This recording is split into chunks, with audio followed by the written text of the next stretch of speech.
Hey, welcome back, Rankers. A little bit different this week. Anyway, I want to talk to you today, following up on the last couple of weeks when we've been talking about e-commerce platforms.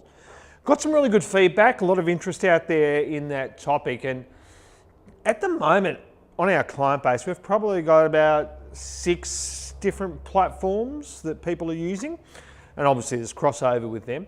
But this is not an untypical or atypical example of a retailer and what's happened. So this particular retailer, they've got a really good brand, but it's only on eBay, right?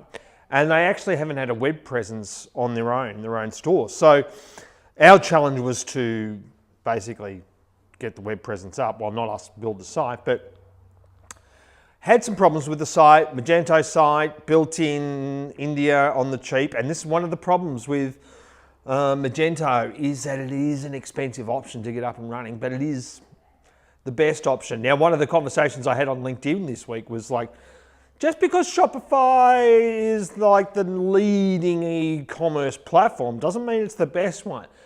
And I agree. I totally agree.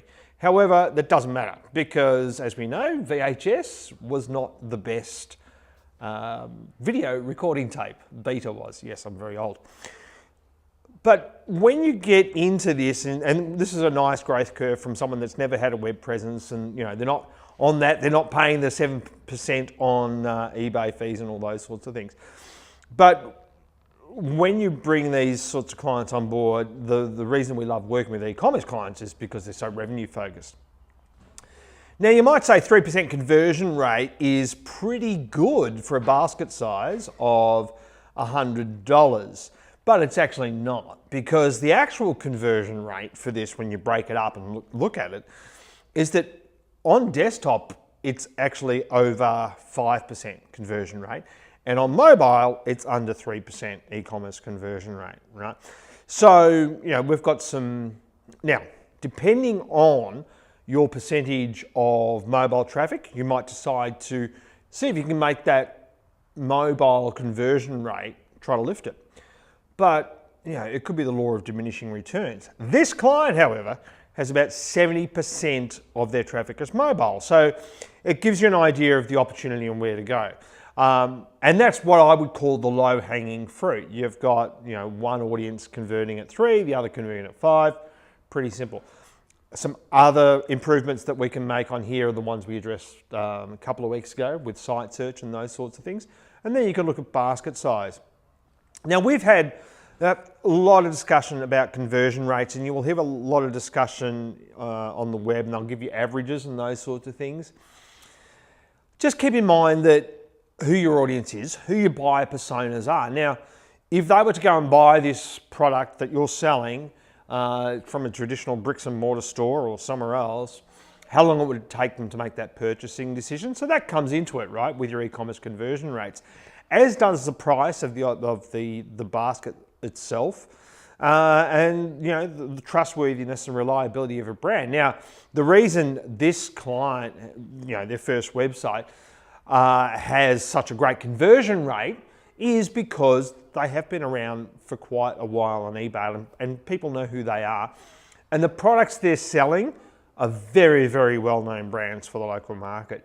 So they've got, you know, a couple of ticks going for them there already. A couple of things that we look at with these sorts of clients is, okay, where's the next step? How do we grow this revenue base? So you've got options. You've got, we can increase our conversion rate. And we've had clients in the past that have had 12 and 13% conversion rates for e-commerce, which is insane. And the reason that they had such high e-commerce conversion rates was because the brands were so strong. People trusted the brand. They knew who they were. The brand was keeping its promise. So 10, 13% was reasonable in that situation. And you're talking about businesses who have, I think it was about 200,000 people on their email list. So they'd shoot out an email, EDM, and they'd get a 10, 12% conversion rate on that. and the basket size is about 100 bucks. So even though we're looking at $100 basket size here, and you might say, oh, 3% conversion, that's really good. It could be better, and I think that one can be better. And I think you can, your conversion rates are going to depend on the traffic that's coming to the site. Do they know you? Are they familiar with you?